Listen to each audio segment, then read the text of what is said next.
Going into the 32-bit era of gaming, Sega fans had a lot to look forward to, especially those that were fans of Sonic the Hedgehog. Think of how many awesome Sonic the Hedgehog games there were on the Genesis. You had Sonic 1, 2, and 3, and Sonic and Knuckles. You also had some cool spin-off games like Sonic Spinball and Sonic 3D Blast. Then on the Game Gear side of things, you had even more exclusive titles. So you would think that Sega going into the 32-bit era with the Sega Saturn would have a bunch of awesome Sonic titles on board for their fans. But we all know that wasn't the case. We got a version of Sonic 3D Blast that had impressive graphics, more so than the Genesis version, but it wasn't a 3D Sonic game. It was more of an isometric game, plus it was a port. And then we waited, and we waited, and we waited. Now, of course, we all know that a 3D Sonic game never came to the Sega Saturn. The closest thing we got to a 3D Sonic game was a strange racing game called Sonic R. Sonic R on the Sega Saturn is one of the most polarizing games. A lot of people can't stand this game, but there's a contingency of people that think it's pretty decent. Now, of course, the green screen is messing this up because there's green on the thing, but what can I do about it? So in this video, we're going to take a look at Sonic R. We're just going to see if this game is as bad as a lot of people make it out to be. So let's find out what Sonic R is all about. So when you boot up Sonic R on your Sega Saturn, you notice one thing. These graphics are pretty damn good for the Sega Saturn. The Sega Saturn was not known for 3D graphics, it was more of a 2D powerhouse, but Sonic R really looks good. The polygons look nice, the frame rate is pretty smooth, and the colors are very lush and vibrant, and that really adds to the racing experience.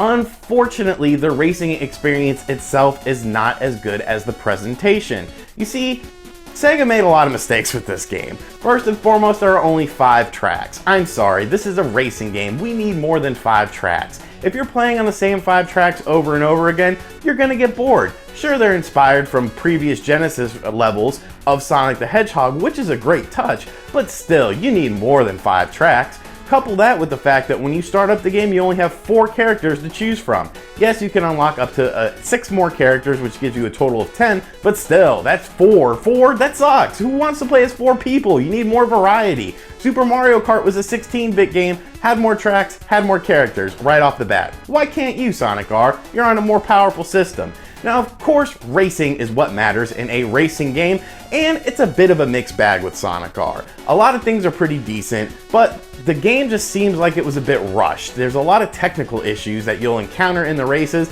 and there's a lot of stupid shortcuts that shouldn't be in the game that allow you to exploit things. So, the racing is pretty subpar, honestly.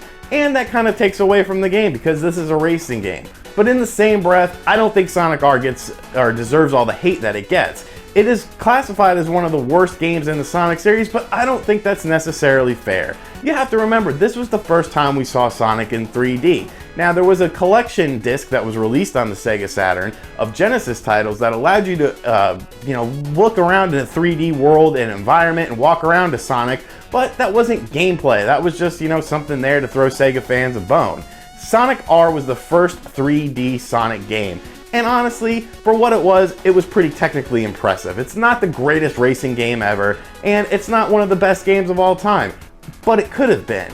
If there was a little more polish, if there was more courses and more characters available, Sonic R easily could have been at the Mario Kart level because the idea is fine. Sonic is a fast character along with his friends. I would have loved to have seen more polish done in this game. So, at the end of the day, should you pick up Sonic R? Well, more than likely, if you're a Sonic fan, you already own this game. It is probably in your collection, either on the GameCube compilation disc or the original Saturn release. Now, should you rush out and buy this game? I don't really think so. It's a hidden gem, sort of, because of all the hate that it gets, but it's still not a great game. It could have been, but it's just pretty mediocre at the end of the day. I hope you guys enjoyed this review. Let me know what you think of Sonic R in the comments section down below. Be sure to like this video and thank you for subscribing to the channel. I'll see you guys next time. Later. Oh yeah, and I forgot to mention, the game had some really fucking weird music too.